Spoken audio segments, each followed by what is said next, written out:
When it comes to searching for worlds that could support extraterrestrial life, scientists currently rely on the low-hanging fruit approach. Since we only know of one set of conditions under which life can thrive, i.e. what we have here on Earth, it makes sense to look for worlds that have these same conditions. These include being located within a star's habitable zone, having a stable atmosphere, and being able to maintain liquid water on the surface. Until now, scientists have relied on methods that make it very difficult to detect water vapor in the atmospheres of terrestrial planets. But thanks to a new study led by Yuka Fuji of NASA's Goddard Institute for Space Studies (GISS), that may be about to change. Using a new three-dimensional model that takes into account global circulation patterns, this study also indicates that habitable exoplanets may be more common than we thought. The study, titled Nord-Driven Moist Upper Atmospheres of Synchronously Rotating Temperate Terrestrial Exoplanets, recently appeared in the Astrophysical Journal.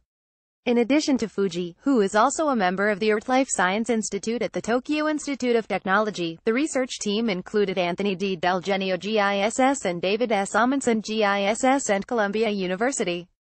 To put it simply, liquid water is essential to life as we know it. If a planet does not have a sufficiently warm atmosphere in order to maintain liquid water for a sufficient amount of time, on the order of billions of years, then it is unlikely that life will not be able to emerge and evolve. If a planet is too distant from its star, its surface water will freeze. If it is too close, its surface water will evaporate and be lost to space. While water has been detected in the atmospheres of exoplanets before, in all cases, the planets were massive gas giants that orbited very closely to their stars, aka hot Jupiters. As Fuji and his colleagues state in their study, although H2O signatures have been detected in the atmospheres of hot Jupiters, detecting molecular signatures, including H2O, on temperate terrestrial planets is exceedingly challenging, because of the small planetary radius and the small-scale height due to the lower temperature and presumably larger mean molecular weight.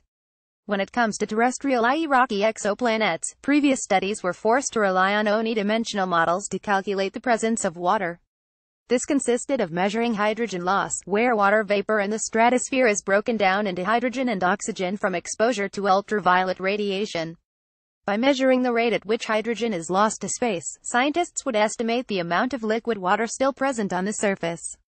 However, as Fuji and his colleagues explain, such models rely on several assumptions that cannot be addressed, which include the global transport of heat and water vapor, as well as the effects of clouds. Basically, previous models predicted that for water vapor to reach the stratosphere, long-term surface temperatures on these exoplanets would have to be more than 66 degrees Celsius (150 degrees Fahrenheit) higher than what we experience here on Earth. These temperatures could create powerful convective storms on the surface. However, these storms could not be the reason water reaches the stratosphere when it comes to slowly rotating planets entering a moist greenhouse state, where water vapor intensifies heat. Planets that orbit closely to their parent stars are known to either have a slow rotation or to be tidally locked with their planets, thus making convective storms unlikely. This occurs quite often for terrestrial planets that are located around low-mass, ultra-cool, M-type red dwarf stars. For these planets, their proximity to their host star means that its gravitational influence will be strong enough to slow down or completely arrest their rotation. When this occurs, thick clouds form on the day side of the planet, protecting it from much of the star's light. The team found that, while this could keep the day side cool and prevent water vapor from rising, the amount of near-infrared radiation near could provide enough heat to cause a planet to enter a moist greenhouse state. This is especially true of M-type and other cool dwarf stars, which are known to produce more in the way of near. As this radiation warms the clouds, water vapor will rise into the stratosphere. To address this, Fuji and his team relied on three-dimensional general circulation models (GCMs), which incorporate atmospheric circulation and climate heterogeneity. For the sake of their model, the team started with a planet that had an Earth-like atmosphere and was entirely covered by oceans. This allowed the team to clearly see how variations in distance from different types of stars would affect conditions on the planet's surfaces. These assumptions allowed the team to clearly see how changing the orbital distance and type of stellar radiation affected the amount of water vapor in the stratosphere.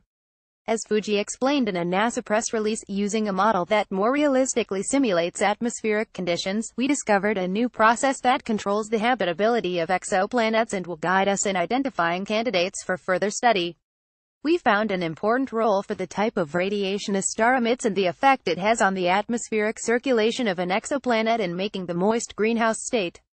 In the end, the team's new model demonstrated that since low-mass stars emit the bulk of their light at near wavelengths, a moist greenhouse state will result for planets orbiting closely to them.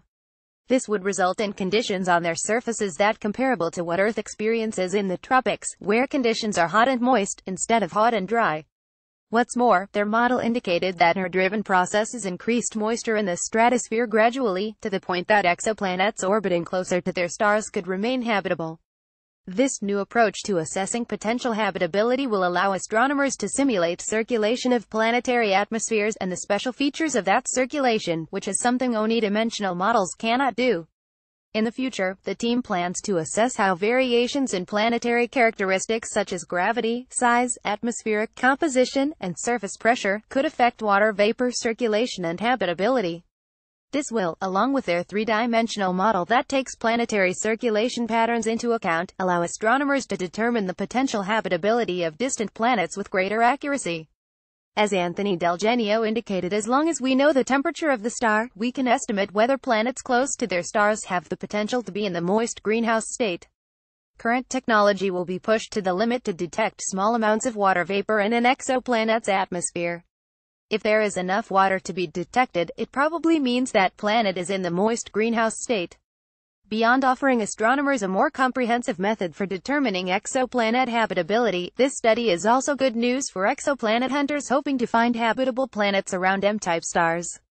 Low-mass, ultra-cool, M-type stars are the most common star in the universe, accounting for roughly 75% of all stars in the Milky Way.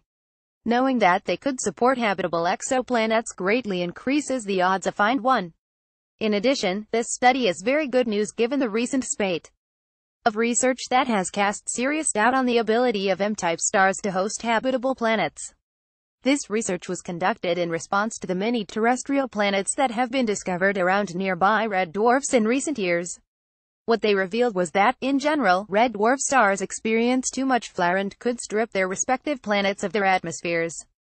These include the 7-planet TRAPPIST-1 system, 3 of which are located in the star's habitable zone, and the closest exoplanet to the Solar System, Proxima b. The sheer number of Earth-like planets discovered around M-type stars, coupled with this class of stars' natural longevity, has led many in the astrophysical community to venture that red dwarf stars might be the most likely place to find habitable exoplanets. With this latest study, which indicates that these planets could be habitable after all, it would seem that the ball is effectively back in their court. This article was originally published with Universe Today. Read the original article.